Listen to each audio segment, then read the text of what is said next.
ನಮೋ ಭಗವತೆ ರುದ್ರಾಯ. ಸ್ನೇಹಿತರೆ, ನಮ್ಮಲ್ಲಿ ಎಲ್ಲರಿಗೂ ಒಂದಲ್ಲ ಒಂದು ತರಹ ಸಮಸ್ಯೆ ಬಂದೇ ಬರುತ್ತೆ, ಇದ್ದೇ ಇರುತ್ತೆ. ಮನುಷ್ಯರು ಅಲ್ವಾ? ಈ ಎಲ್ಲಾ ತರಹ ಸಮಸ್ಯೆಗೂ ಒಂದೇ ಒಂದು ಪರಿಹಾರ, ಶ್ರೀರುದ್ರಂ, ಈಶ್ವರನಿಗೆ ರುದ್ರಾಭಿಷೇಕ ಮಾಡಿಸುವುದು. ಇದರ ಮಹತ್ವ ಎಷ್ಟು ಅಂತಂದ್ರೆ, ಬರ್ತಿರ್ತಕ್ಕಂತಹ ಮೃತ್ಯುವನ್ನು ಕೂಡ ತಡೆಗಟ್ಟತ್ತಂತೆ ಅಂತ ಪವರ್ಫುಲ್ ಮಂತ್ರ ಶ್ರೀರುದ್ರಂ. ಒಂದಾನೊಂದು ಕಾಲದಲ್ಲಿ ಶೃಂಗಗಿರಿ ಪೀಠಾಧಿಪತಿಗಳಾದಂತಹ ಜೀವನ್ಮುಕ್ತರಾದಂತಹ ಶ್ರೀ ಶ್ರೀ ಶ್ರೀ ಚಂದ್ರಶೇಖರ ಭಾರತಿ ಮಹಾಸ್ವಾಮಿಗಳು ಅವರು ಶೃಂಗಗಿರಿ ಪೀಠಾಧಿಪತಿಗಳಾಗಿದ್ದಾಗ ಒಬ್ಬ ಭಕ್ತ ಓಡಿ ಬಂದು ಅವರಿಗೆ ನಮಸ್ಕಾರ ಮಾಡಿ, ಸ್ವಾಮಿ, ನಾನು ತುಂಬಾ ತೊಂದರೆಯಲ್ಲಿದ್ದೀನಿ. ನನ್ನ ಹೆಂಡತಿಗೆ ಮೈ ಹುಷಾರಿಲ್ಲ.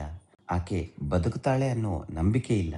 ಆದರೆ ನಿಮ್ಮ ಪಾದದ ಮೇಲೆ ನಂಬಿಕೆ ಇಟ್ಟು ನಾನು ಇಲ್ಲಿ ತನಕ ಬಂದಿದ್ದೀನಿ. ನನ್ನ ಹೆಂಡತಿನ ಬದುಕಿಸಿಕೊಡಿ ಅಂತ ಆ ಭಕ್ತ ಬೇಡ್ಕೊಳ್ತಾನೆ. ಜಗದ್ಗುರುಗಳು ಆತನನ್ನು ನೋಡಿ, ಯಜುರ್ವೇದ ಅಧ್ಯಾಯ ಮಾಡಿದೀಯ ಅಲ್ವಾ? ರುದ್ರಾಭಿಷೇಕ ಮಾಡಿ ಆ ತೀರ್ಥನ ಕೊಡು, ನಿನ್ನ ಹೆಂಡತಿಗೆ ಏನೂ ಆಗಲ್ಲ, ಆಕೆ ಸಂಪೂರ್ಣವಾಗಿ ಗುಣ ಆಗುತ್ತಾಳೆ ಅಂತ ಜಗದ್ಗುರುಗಳು ಆಶೀರ್ವಾದ ಮಾಡ್ತಾರೆ. ಆದರೆ ಆ ಭಕ್ತ ಹೇಳ್ತಾನೆ, ಸ್ವಾಮಿ, ನಿಮ್ಮ ಪಾದದ ಮೇಲೆ ನಂಬಿಕೆ ಇಟ್ಟು ನಿಮ್ಮಲ್ಲಿ ಶರಣಾಗತನಾಗಿ ನಾನು ಇಲ್ಲಿಗೆ ಬಂದುಬಿಟ್ಟಿದ್ದೀನಿ. ನಾನು ಇಲ್ಲಿಂದ ನನ್ನ ಊರಿಗೆ ಹೋಗೋವರೆಗೂ ಆದರೂ ಅವಳು ಬದುಕಿರ್ತಾಳ ಅನ್ನೋ ನಂಬಿಕೆ ನನಗೆ ಇಲ್ಲ ಗುರುಗಳೇ ಅಂತ ಆ ಭಕ್ತ ಕೇಳ್ಕೋತಾನೆ.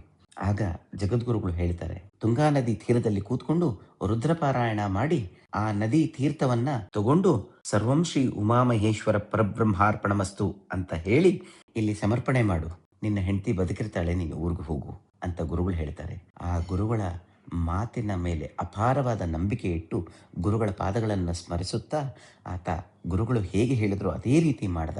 ರುದ್ರಾಭಿಷೇಕದ ತೀರ್ಥವನ್ನು ಗುರುಗಳಿಗೆ ಸಮರ್ಪಣೆ ಮಾಡ್ದ. ಗುರುಗಳ ಅಪ್ಪಣೆ ತಗೊಂಡು ಆ ಭಕ್ತ ತನ್ನ ಊರಿಗೆ ಹೋಗೋಷ್ಟರೊಳಗೆ ಎಂತಹ ಆಶ್ಚರ್ಯ ಅಂತಂದ್ರೆ, ಅವನ ಹೆಂಡತಿ ಮೊದಲಿಗಿಂತ ಸಂಪೂರ್ಣ ಗುಣಮುಖಳಾಗಿ ಅವನಿಗೆ ಎದುರು ನಿಂತಳು. ಅವರಿಬ್ಬರು ಅನ್ಯೋನ್ಯವಾಗಿ ಜಗದ್ಗುರುಗಳ ಮಾತಿನಂತೆ ಪ್ರತಿನಿತ್ಯ ರುದ್ರಾಭಿಷೇಕ ಮಾಡ್ತಾ ಇದ್ರು. ಇದು ಜಗದ್ಗುರುಗಳ ಆಶೀರ್ವಾದ. ಹಾಗೆ ಇದು ರುದ್ರಾಭಿಷೇಕದ ಮಹತ್ವ.